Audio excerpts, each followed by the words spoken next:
What's going on, everybody?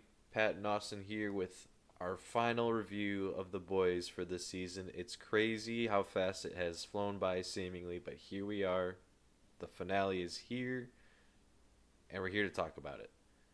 Now, quick spoiler free thoughts. What do we think about this, Austin? I was in for about 80%. I thought they were doing so many things that was going to build to something really interesting. And then they hit a very sharp left turn in a way that I very much did not like Hmm. and think it is a worse setup for the next season than I wanted. Hmm. And so unfortunately, they didn't quite land it Okay. for me. I think I'm slightly more positive than you are. Probably a little more than slightly. I dug this. I don't think it's the best season finale we've had for the boys. I don't know if necessarily enough happens. I mean, we do get a couple of shocking turns, but it doesn't. It didn't feel like a season finale. It felt more like a setup for the final season, which I don't know makes sense. But there's some good stuff in here that's like I feel like we've been kind of stalling towards getting to, and there was other stuff that happened that I was like, oh, okay, I didn't expect that. Um, all in all, though, I enjoyed it. Not my favorite finale, but still good. Still the boys. So I don't know if we have any other spoiler-free thoughts. It's hard to talk about without saying anything. This is the culmination of the season, so you pretty much can't say anything without Yeah. spoiling it. So So yeah, with that, we're gonna ixnay on the spoiler-free talk. I don't think I did that right. Anyway, we're going full spoilers, so that's your last warning. Get the heck out of here if you don't want any of that business. All right. So let's do it. Where do you want to start? oh boy. All right, you're more positive on it than me. So tell me the good parts for you. I let's see. I didn't like how long it took us to get there, but I think it's an argument that they've been having throughout the show. It's just kind of we've kind of lost focus on it. But when Huey is trying to negotiate with Newman, and they're like, "Well, let's instead of throwing away our humanity, let's try and solve this by being human." And his whole thing about forgiving others, letting shit go, which kind of means a lot coming from Huey, especially after the season alone. And turns and you can easily shift that to Frenchie and Kimiko's storyline. And of course, MM's all about this, and this is kind of what gets him in Starlight's good graces again. Um, I really like that because, again, that's something we've been debating and arguing, kind of not really, for the last 3 or 4 seasons. So I kind of like that finally came to a head, and then subsequently got dumped right over its head thanks to Butcher, but we'll get to that later. I just kind of like that. It's kind of a culmination of where we've been so far in the show. I really liked the conversation between Huey and Newman at the end there, or I should say not at the end, but Hmm. the when she's gonna turn on Homelander after he squeezes her too hard, because I think there's a lot of great um, like character callbacks and building into um, kind of the backstories and the places that our characters are at. And so getting this, after we have the whole part where they're building that department together and you can see their friendship flourish, being able to see that come back, Mm-hmm. I really enjoyed. And yeah, I thought it was a good extension of their relationship and bringing that back, which Agreed. makes me hate the way that Newman goes out Hmm. even more. Like I am just at this point. I get it. It's the show, right? Like nothing ever goes right. It's always the bad thing that happens. But I'm tired of it at this point. They have been dragging these things out for so long by just destroying everything right at the end, and I'm done. Like I just want it one of these times for something good to happen. And saying that, one of the good things that happened is the relationship between Frenchie and Kimiko, or at least, they want it to be a good thing, but I also don't like that either. Hmm. I wish they would have just stayed friends. I thought it was more interesting that way. I know that they were pointing to this the whole time, but I think it was far more interesting when they were friends who were helping each other try and get through hating themselves more than the idea of two people who hate themselves finding love in one another. I don't Mm, think that is a better storyline. yeah, I kind of had an issue with that. I ultimately, because like you said, they've been pointing to this the entire time, like since season one, pretty much. So I don't have an issue with them being together necessarily. I do feel like it's a little rushed at this point. I feel like Frenchie's storyline in particular has kind of been botched, like towards the second half of this season. For sure. Um, so I really liked when Huey's like, "Well, let's forgive others and then also ourselves," and I thought, well, that could be an interesting catalyst for Frenchie's story, and that's the direction to go with it. Which again, I'm cool with them going out like I don't know, after last season, it kind of feels like maybe they wouldn't, but so to have that kind of do a 180 in one episode, basically, kind of feels rushed to me. I think if you give it a little more time to breathe, maybe not. And I get why you want to have them get together before they're separated brutally like that. Like I get that's the gut bunch you're going for, but it didn't feel the relationship itself didn't feel earned to me too much, like as well as it could have been. I think. I also don't know that the kiss scene like just on its own even worked for me. Like Mm-hmm. where Kimiko like just full kisses him and he's just kind of there, and Yeah. then he comes in afterwards. Like I don't know that it was acted particularly well. I don't think it was shot particularly well. I don't think it played to that emotion very well, Mm. and that didn't help the scenario either. Yeah, I do think the lighting was a little bit off throughout the entire time they were in that building.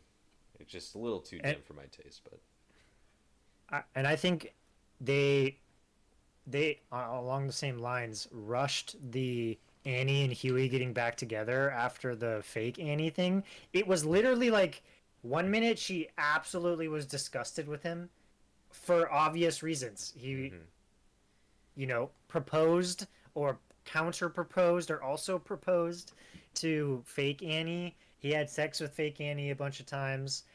And so real Annie is rightfully, kind of perturbed by that. And then 5 minutes go by, nothing changes, and then she's just like, actually, it's totally okay. You just need to get tested because I don't want soup syphilis. Mm-hmm. And I'm like, literally, nothing has changed. Why did we do that? Like it Mm-hmm. was they had to do it that way just so they could go off into the sunset Yeah, metaphorically in their right. car for him to be then taken, which then leads to me hating her getting her powers back because the entire through line for this episode I loved. It was so great because we've had this whole thing with Annie having to struggle with her identity as Starlight throughout this entire season. Mm-hmm. And they do two interesting things to kind of really highlight that. They have fake Annie, who is just kind of a sociopath and just admits to that, which is a little weird, but whatever. They're using it as a way to mirror Annie, right? She can think Mm-hmm. her thoughts, and so it's a way to talk out the feelings that Annie is having and trying to like bring her down a peg, which I loved. It was a great way to kind of Mm-hmm. dissect where she's at. And I loved the bit where there's a physical representation of her shedding Starlight as a person with her tearing up her hands, Mm-hmm. where she gets her power from to get out of the chains. And so we have all of this stuff where she does all that and then she fights fake Annie where she's like, I don't know who I am anymore, but I'm not Starlight. And she frees herself of all of that. And it's like this very liberating moment just for her Mm-hmm. to get her powers back and be Starlight again, obviously without the suit, but so that she can fly away in the end moment to exist out in the world for the next season. I thought it completely undercut everything that they were doing this episode and an extension this season for her, and it was unfortunately very disappointing for me on what I thought was a highlight of this episode up till then. Mm. Yeah. No, I agree with that point up until where she's fighting her double. I think that was a good representation of this Annie who has the thoughts of the Annie of the past, pretty much, instead of the Annie who's been cuffed and chained and just finally broke out and is kind of able to move past who she's been, and does so metaphorically speaking, but also physically speaking, by taking out the person that's taken her place essentially. So I definitely picked up on that. It was a fun little personification of that character growth from Annie. I will agree. I don't know if I'm as disappointed by it as you are, but it did feel weird that she didn't get her powers up until that point. It felt very, oh yeah, we forgot to give Annie her powers back. Let's just give it back to her before things go to shit. Like, that's essentially what it felt like to me. And it's like, well, we could have done that a little better. I think that for just on a personal level, to me it felt like there was like these crossroads that happened with a bunch of these characters, and they on Mm-hmm. every opportunity chose the right path when I would have chose the left path. Mm. And so it just became unfortunate for me at the end, where I'm just like, all of these things I thought were really cool, like I really thought what they did with Newman was great, I really thought what they did with Annie was great, Mm-hmm. and then they just hit the left turn or the right turn right at the end, and I was like, well, unfortunately you just killed the storyline that I was like so excited about. Mm-hmm. Uh, Something that I think, oh man, let's get into just like the Homelander piece of this, because that was a huge part of this episode. Mm-hmm. They undercut. I mean, we knew throughout that Homelander didn't know what he was doing, Right. right? He didn't have a full grasp of the plan, and he was just kind of winging it to an extent.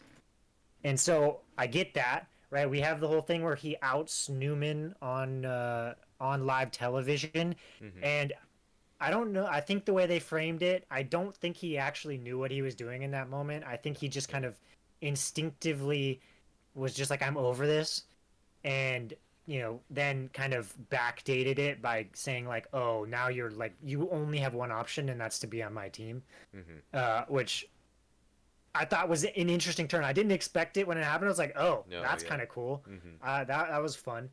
But then the part where Newman hits him with the line, which is like, you realize that you're gonna have to captive, like, hold captive half of the entire country. And he gave her this look. Not well, he was looking away from her, but he gave this look like he had never even thought of this idea, and that killed the entire thing for me. I was like, that is a step too far, and that this is like a cornerstone, like, thing you have to conceptually understand for the plan that you have in place. And for him to have this look like he totally didn't think about that, I was just like, this has gone this has gone off the rails for me. Like, I can't believe that he doesn't have a concept of this to that degree. uh and it kind of lost me on that one. Mm. Yeah. I didn't even pick up on that. I was kind of more taken in by Anthony Starr's performance in other moments, like when he's looking at his jar of pubic hair and he's like, disgusting. He throws that down. I was like, okay, that was neat. But then also like his room getting progressively worse, like especially after he finds that picture of Becca and Butcher in Hmm. Ryan's backpack. I think his performance was like really good at that point. Where he's like, telling Ryan to Agreed. like come here. Obviously he didn't, and then his performance when Sage comes back, I think, was also really good because it's a moment of he's hit rock bottom, even though things are kind of going his way. He just doesn't realize it yet. But then someone he threw out, someone he would have considered family maybe before he let her go, has come back to him. He's like, actually, no, this is all part of the plan. You see the face, like he's like, oh, I'm not completely by myself, surrounded by idiots.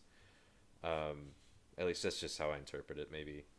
Um, and then him finding Soldier Boy in the mid credit scene, you see his face kind of like, there's anger there, but then also like sadness and a little bit of relief as he's kind of found his family. We don't really know where Ryan is, so I'm gonna assume he's not with them. But so I don't know. All around, yeah, I totally didn't pick up what you said. No, I did pick it up, but I don't know. It didn't. I haven't really put much thought into that, so I'm like I Homelander in that I respect. I totally agree that the performance was great. Uh, the Sage twist was probably the worst for me. Hmm.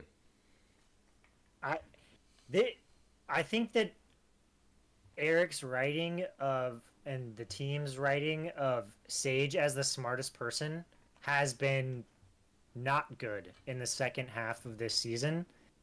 And the fact that they changed her entire motivation, right? After what, an episode or 2 episodes ago, we got one set of motivation, and then this new set of motivation was like, I just wanted to see if I could do it. And I was like, I hate that. Hmm. That is a like it went from what was a somewhat interesting motivation, right? She had a person in her life. She was smart enough to solve the cancer that she had. And all of the, people in power around said, "No, you're just a child. You don't know anything." That is a great motivation for her as a character and why she would want to help Homelander overthrow the powers. Her just being like, "I just wanted to see if I could do it," is so surface level and so uninteresting of a motivation for which on its own would be unfortunate, but then when you already had a motivation that was so much better, it makes that one for me look even worse because of how bland it is in comparison. Hmm. It's like you know badly written villain level of backstory of just like the sociopath thing where she's just like, I'm just so crazy that I just want to see the world burn type stuff. Yeah. Because I hadn't considered it from that angle. I kind of think that part of her still thinks that she could, that original motivation is still there, but then given all the opportunity that Homelander has, I think that kind of shifted at some point.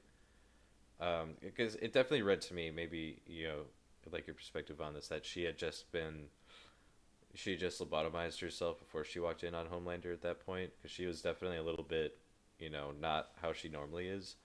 For So sure. That could that have been something like that.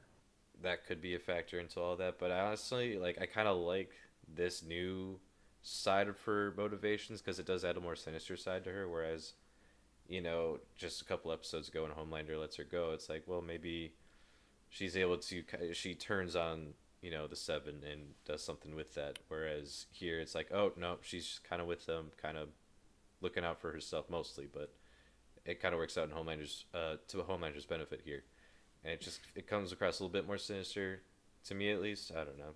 That's just kind of where I was at with it. I didn't hate it. To Here's the thing that is starting to build in a way that I'm sure is on purpose, but there's all of these things that are happening where Homelander is just fumbling his way into the answer. Hmm. And I don't want him to lose in the end because he's going to, obviously. But I don't want him to lose in the end because he was just fumbling his way through it the whole time. And then finally at the end, he doesn't work anymore and things go the other way. I would much rather the answer be he is so high on himself. He is so angry that he overestimates what can be done and ends up losing because of that. Mm-hmm. And so the setup that we're starting to get here, I again is where I just think they took a right turn where I would have taken a left, and I think that right turn is a like 80% version of what the storyline could be. I Hmm. think that it is just a like little bit less interesting and kind of suckier storyline that they chose to go with, and that's where it becomes an issue for me. Hmm. Uh, where like what was gained from Sage leaving and coming back, other than it was a gotcha moment at the end of the season where they could go like, Mm-hmm. "Ha, you didn't know she was gonna come back." Yeah. Other than that, nothing changed. She could have been there. The exact same things could have happened, and we could have been in the same place. Mm-hmm. So I don't really understand any of that because it didn't add anything. Sure. Yeah, I can see that for sure. So yeah, I'm trying to replay the scene in my head. Yeah, it really is just more of a, oh shit, she's back. Oh shit, this is her plan the entire time, which I kind of expected at some point from her, but not necessarily at this angle. So yeah, I can admit of the ways they could have taken her storyline here, this one lacks the oomph that others could have, but I don't know. I think it's still delivered pretty well, compared to what it could have been, I guess. What? How did you feel about the Butcher storyline. Obviously, we get him early, and he's in the hospital, and he's basically there till he meets up with the boys. How did you feel about all that? Well, I really liked when he's there and Ryan shows up and they're playing games. And I think the scene where they're breaking the news to Ryan that, hey, actually Homelander did all this and that, and we're gonna need you to kill him. I really liked that scene. I like the performance from Mallory's actress, whose name I'm blanking out right now. The performance from Ryan and Butcher as well. I think are all just on another level. They were really delivering there. Hmm. Um, I do like the turn of Ryan, you know, killing Mallory, someone he kind of looks up to as a second mom, pretty much. Uh, I like that turn. I'm curious to see how that kind of affects Ryan moving forward. I struggled to connect the dots for Butcher to be all of a sudden like, okay, I'm back to my old normal, evil superhero killing self. Let's do this. You know, I Okay. I struggled to connect like I don't know because it never seemed to me. Let me take a couple steps back because the scene starts when Mallory walks in and she's more or less expressing her dissatisfaction with Butcher, being like, I kind of wish you were dead already, more or less. And so in my head, I know they have a previous relationship. It's rocky at best. So then when she gets killed and Butcher looks over her and he's got this sad look on his face, it's like, sure, I get you would have some sort of affection for her and you'd feel some sort of loss now that she's gone. I'm just not sure how that turns, someone who didn't want genocide to do a complete 180 on that. Mm. Like, and I can kind of understand him coming into the boys and killing Newman. Like, I kind of wanted more from Newman, but I also get that, so I'm not super upset about it. But I just think it's still kind of a big 180 for me. I'm not super It's upset that's with it, interesting but because I read that scenario very differently than you did. mm, So just right off the top, still sad we've lost Becca. Why did she not show back up after we got that twist? no, I still don't for sure, understand that. yeah, Other than that, I totally agree. Great performances on all around. I think this is one of the highlights of the episode. yeah, Um, agreed. Even if I don't necessarily love the twist that much with killing Newman, but I thought it was incredible when Ryan just destroyed their argument in like 5 seconds Yeah, of them, where he's just like, "You want me to be used as a weapon to kill Homelander, who is used as a weapon?" And I'm mm-hmm. like, "That's just incredible! Like you just absolutely sliced and diced him right Yeah, there in a way that was really cool." So everything going on in that scene, I really liked. The thing that I read differently than you did is that what I think happened is, well, a couple of things. One, the reason the turn happened was because the only reason that Butcher wasn't going to just go full virus genocide was Ryan. So as soon as mm-hmm. Ryan decided he's not on board, he has no reason to not do that anymore. And then the second piece of that is that what I think happened is he just turned himself over to the tumor, as in Mm, like Jeffrey Dean Morgan as the tumor. yeah, And that's why like his superpower like thing looked like tumor arms. It was supposed to be like the tumor, and that's his superpower, and right, that's just how I was reading it. So it's not necessarily Butcher in the same way as it is like Jeffrey Dean Morgan using Butcher's body to play out the darker fantasy of the scenario that uh, Butcher was what had. yeah. And I could totally see that being the case, but there was a moment like right after Mallory's dead and Ryan's run off where Butcher is looking at Mallory's body and just kind of makes eye contact with good old Jeffrey Dean. So that's kind of what makes me think they're kind of in it together, not necessarily Kessler taking over his body completely. Um, so that's just kind of how I read that, though I could totally see what you're explaining makes sense because yeah, I don't know. It feels to me like he walks into the boy where the rest of the boys are, and it's Butcher, not necessarily Kessler. But I don't know. I don't. Yeah, I think we could debate, how far one way or the other it Mm-hmm. goes. And that, like, I don't think that, like, when he gives the look, like the sly side look at the end, right when he walks out, Mm-hmm. I definitely think that's Butcher, right? I Yeah. don't think that is Kessler. So there's some it's somewhere on this spectrum of like what it is. Um, but I think it is just like he is essentially given in to the musings of Kessler. Mm-hmm. Uh, whether it is what I'm saying that like Kessler has taken over or it's Butcher, but he's just giving in to the darker uh, ideas. Mm-hmm. Well, I guess we'll find out. But Yeah. this makes me want to shout out that this I think had some of the best action that they've had recently. I thought that Killing Newman I didn't like, but Butcher's like cancer tumor arms I thought Mm-hmm. was like a weird twist that was kind of fun and looked really cool. It had the the boys' grotesqueness, but not over the top in a way that I thought was interesting. I really liked the fight between Annie and Annie. Um, Yeah. I thought it was an interesting uh, physical representation of fake Annie, where she's like one of her moves is to bite people Mm-hmm. because she's so used to ripping off her own skin.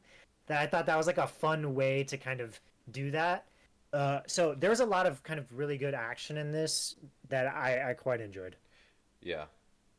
Yep. No, I would agree with that. I don't really have a whole lot to add on that. I think what did miss for me as far as the action goes is having. I'm blanking on Newman's daughter's name. Um, Zoe, Zoe. Yes, thank you. Her powers abilities look very similar to what Butcher's do. I don't they think she did, has a tumor, but but she they pops did, her yeah. I noticed that as well. right. It's like same color scheme and all that stuff. So I kind of wanted a little bit more with that as far as action Sure, goes, but I also don't think you want um, Gerard or William Butcher to beat up a little girl. So I understand why we didn't go that route, but sure. um, even though it is the boys, I guess, but I don't know. So And a slight personal beef with the Butcher storyline. hmm It is as someone who grew up in Nevada, it is Nevada. It is not Nevada. That is the improper way to say that. I don't care who you are, where you are. That's not how you right. say it. Well, So that's and just a personal beef I have as someone from there. But um the other two kind of smaller roles that I want to talk about are we can start with the Firecracker storyline. mm, What did you think about Firecracker getting sick in this episode and her kind of musings? yeah, I half expected her turn to be like there's a 30% of me that thought maybe she would turn this episode. Though that might have been too sudden in retrospect now that I think about that and say that out loud. But I think her like actually hurting herself just so she can please Homelander, I think it's a really good turn on where her character's been and where she could go next season. Mm-hmm. So I really like that fact and this and it's further like obviously she's hurting, she's sick, she's coughing, sneezing, all that stuff. I think it gets further emphasized that this is awful and not what she wanted when Homelander's like, "Can you move down? You're coughing all over me. It's gross." You just kind of see that look on her face as she's going back, and he's like, "No, one more." So I think it was really a really effective step in her journey to potentially moving away from the seven, flipping. Though I don't know when that happens now, but we'll see. Because then you have her performance at the end of the episode, and she's kind of was she crying at that final newscast when Homelander was like uniting all the soups? Just making Mm-hmm. sure I had my memory correct She on that. shed a tear, yeah. She was Yeah. sweating, I think, and then she shed a tear. Okay. So who knows where she's at? I think there's room for her to turn if they want to take that route. But I also know she's kind of crazy for Homelander, so we'll see. But I really like that twist on the whole, drug thing that she's taken. I really liked her performance in this one. I think Yeah. that her face without like doing so, like very little but showing so much when he tells her to scoot down hmm was like really good acting. um I totally agree, like as a representation of where she's at. This actually made me think that she's gonna die and that mm Homelander is gonna kill her, and that's the way that she goes out. Almost like I know he doesn't directly kill her, but Anakin and Padme style. mm um I could totally see that as the next one. And I know I was the one from the beginning saying I think she's going to turn, but they went in an entirely different direction with Annie's character, where I don't think, because Annie kind of had her revelation and has figured out who she is. So Hmm. her and Firecracker, that never really went anywhere, unfortunately. So I think that part of it has kind of, that ship has sailed to some degree. Yeah, for sure. Um, Uh, what's I guess this is just a question for me. Uh, the Deep and Noir 2 don't have any beef after the Sage revelation? Bros, I guess. I don't I know. didn't understand that. I was just like, they what? Yeah, felt like maybe there should have been a little bit more tension, but maybe they both got over it with the fact that Sage is kind of not on their team anymore, even though she kind of is, but they didn't know that. Um, Also, I don't. The murder boner thing didn't work for me. Did it work for you? I don't care about it. I think it's weird. It's so like there's some weird transitive property that's happening Hmm. because the Deep's whole point was him in Black Noir 1, an entirely different person who is not a soup actor, Hmm. got boners when they killed people. Right. Not Black Noir 2, who is no relation to Black Noir 1. Yeah, So as like far I as we don't know know. where this transitive property happened Hmm. that like all of a sudden he's into it. So that I've been kind of out on that since that conversation where I'm just like I don't even Sure. understand this. Hmm. And so no, it doesn't register for me in any way. I didn't think it was funny if that's what they were going for. Yeah. There was only one joke in this entire episode that like I actually thought was funny, and it was the slow door. Like they showed the slow Oh, door close, and then yeah. when they're murdering everyone inside, and the Hmm. door is slowly opening, that got me. That was actually funny to me. Yeah. That got me a little bit. I think the two that did get me were the Deep asking, "Does anyone know Ashley's last name?" After he wrote her name at the top of his list in pen or whatever. That got a chuckle out of me. I just think Deep being a dumbass, just it's just funny to me. I don't know why. And then the other one was this ties into one of my another one of my pros for this. I think Huey figuring out by himself that Annie was a fake. I think I like that. I like that quite a bit. Yeah, I didn't because I'm tired of him being the victim, being like people telling him, "Oh, you did this," and he's like, "Uh." But I'm glad he figured it but it out happened to him here. so many times. I They just know. kept piling it on him, and they've I, been doing that forever. But I'm just like, how much mm-hmm. more? Right. So I really appreciate him getting to the conclusion on his own, and then and him just kind of looking at him, and and he's like, "Oh, you see the ring?" And he's like, "Oh, you did that, huh?" And they both like they know she's a clone. And he's like, "Yeah, I really did." That got a chuckle out of me, but I was also very still mostly asleep and not fully awake at Yeah. that point. But The the other issue I'm having or I had with the Deep in this one is why was there this like solitary scene where he's sad about killing the octopus? mm-hmm. It came out of nowhere, and like I know you and I disagreed a little bit on the reading of how that scene went, Yeah. but for me, he like his turn like emotionally turned at the end of that after killing her. He was basically like, I don't care, I'm dead Mm-hmm. to it, I just love murder. And so like this weird solitary scene that comes up of like being remorseful, I didn't understand. Yeah. I that felt really like I remember it happened. I can't place a scene in my head because it really was just like blink and you miss it kind of a thing. It was so quick. I think it didn't work for me personally. I don't know. I just don't think the Deep is gonna have a face turn here. I don't think he's gonna turn good. So I don't know why we're giving that sort of conflict to him. That's Yeah. just me. Small shout out to Ashley Ooh. because I actually loved Mm-hmm. her taking the V. I think that was exactly what her character would do that we've seen throughout, Mm-hmm. where she's just done whatever she absolutely has to survive in this absurd world. Yeah. And her taking the V is just the next step of that. So I loved that. Yeah. No, I thought that was a really interesting turn. I saw that scene playing out a couple of different ways, and I'm glad they went this route.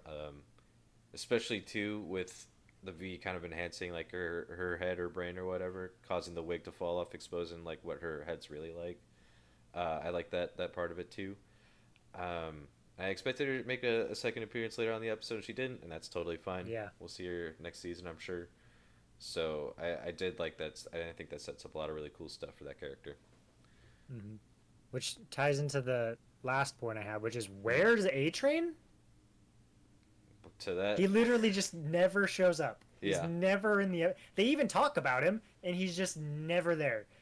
yeah. I No, don't know where he went, or what's happening with him, or why he wasn't there. But that was a little weird. a little odd, but also considering how they treated Maeve this season, it's also I think they're waiting. They're holding their cards to their chest, and I think he'll make an appearance next season for sure when we need to rally the cavalry. Maybe that's Like it, even. it feels to me like he should have been in the bunker when they were like the Mm, boys need to get together, and they brought them all there. It was like shouldn't A Train have been there? I don't know. It was weird. yeah, I mean he's with his family. He's off somewhere else. I kind of get why he's not there, though. If you want to wrap up the season in a nice little bow, it would have made sense for him to show up at least like somewhere. So I get where you're coming from, but I do think they're saving him for next season. Um, so yeah, maybe this is just me shooting from the hip here. Maybe next season starts Starlight's like, hey, I'm putting a team together, Mm. and it's A Train and maybe Maeve. I forget. Does Maeve still have her powers? I don't know if she did or not. I can't remember. I want to say the answer to that is no, but That's don't quote me on that. yeah, that's kind of where I'm at too. I just don't recall. Because I was thinking about that last step when they were hinting at Maeve coming back. Mm-hmm. It's totally possible. Maybe her powers have come back by this point. Maybe they don't. I don't recall. Hmm. So we'll see. What, unless you have any other points, what was your feeling about the wrap up at the end with Soldier Boy and them trying to escape and all of them getting caught by soups from their past? I didn't see like it was one of those things where it's already kind of I don't want to say a knife to the heart because it's like I'm not super endeared to this group as a unit per se, but it was like oh these people that they all care about each other. They're separating getting a little heavy in the heart, and then it gets worse because then they all get captured and stuff. And I liked that it was people from the past, people that we've seen before, like the one girl from season 2 in the hospital that odd that she's with Vought now. That part didn't line up for me, but seeing Big Dickus or whatever his name was come back with specifically got a chuckle out of me. And then the two other characters that captured Frenchie and Kimiko, I'm like that gotta go like oh shit. So I'm happy to see them. I'm again curious to see how they'll integrate all this into the next season of Gen V whenever that happens. But cool to see them there and working with Homelander in this fashion. It was interesting, I guess. I'm kind of confused where we go from here Mm, now. Because the only two people who can do anything are Annie and Butcher. yeah, So what are we doing? Like how yeah. are we gonna have another season? Mm-hmm. So that part of it, I'm not in shock about it, but I'm just kind of like, okay, this is a weird place that we're now gonna like set ourselves up to be in. Yeah. It was a good way to kind of incorporate, Homelander and his plan of saying like once I become seated as the president, de facto, I'm Mm-hmm. gonna put out a call to all of the soups, and then they show up to actually help. So like it was a cool way, I guess, to do that part of it. But I also think that at this point, Butcher and Annie are kind of like not that interesting. Mm. So them being our character, I mean, I guess none of the boys are really that interesting to me at this point, though. So I don't know if there's any of them that I would have been like excited that were out. Yeah. Um, except maybe A Train if you consider him part of the boys extended. But I was just kind of like, okay, this is going to be an interesting slash weird place that we're going to now start Mm-hmm. season 5, which just kind of feels like they're going to extend it out where the first couple of episodes are going to be like, all right, Andy's got to get the band back together because we've separated them all, rather than just getting to the point of going to fight Homelander. So that I don't love. Mm-hmm. Um, The realization at the end with Soldier Boy, I'm glad they brought that back because it would have been weird Yes. if Homelander became connected to the presidency and didn't know that happened. Mhm. I know a lot of people love Soldier Boy, so it's going to be interesting that he's back. Mhm. So all of that I liked. It was kind of like overplayed a little bit. I don't know, maybe it wasn't. I don't know. It was fine. I'm glad Mhm. he's back. It would have been bad if he wasn't. It would have been bad storytelling. Mhm. Uh, it'll be interesting to see where he lands in the next season on terms of whose side he's on. Yeah, I'll be curious to see that. As soon as we saw that Trey pull up with his whatever vial he's in, I was like, oh, cool. I wanted him in this season. I'm glad. I'm kind of glad now that he wasn't. We kind of saving him for next season. I know they're bringing the other, whoever played his brother on Supernatural. I don't know their actors' names, but I know they're bringing him in for season 5 potentially. Um, so I think that'll be fun for all you Supernatural freaks out there. Um, so yeah, and I'm just curious to see where he falls as far as everything else goes. The United States is under martial law. How does he react to that? How does he react to his son, more or less ruling the country? I don't know. I'm very curious though, because he's such a wild card on a good day. For sure. That's kind of why I like him a lot. So, yeah, I'm looking forward to that. Oh no, one thing. I was a little surprised that we didn't get, and I'm blanking on his character's name, but Giancarlo. I was kind of surprised we didn't see him. Oh, Stan Edgar. Yeah, especially considering we see Newman's daughter go back to Red River at the end of the episode. So I have some question marks there. I'm not sure what's up with that. Mm-hmm. And if he is still around and does still have some agency to him, why he would let his quote unquote granddaughter go back to Red River. Uh, so question marks there. But that's all I got really. You made me just think there's an interesting way that this plays out where um, the boys need Stan Edgar for some reason, and his Mm-hmm. uh, bargain that he plays with them to help him is they have to give him the presidency after they topple Homelander. Oh, Would they do that? I don't think so, but it's an yeah, interesting idea. it is. Yeah, I don't hate that. I could go with that. Hey, you. Yeah, you. Made it to the end of the video. Proud of you. You know what else you should do? You should hit that like and subscribe button. Hit that notification bell. Be sure to tune into our live streams. Check out some of these videos that I've put up here around me for you to check out and enjoy. That is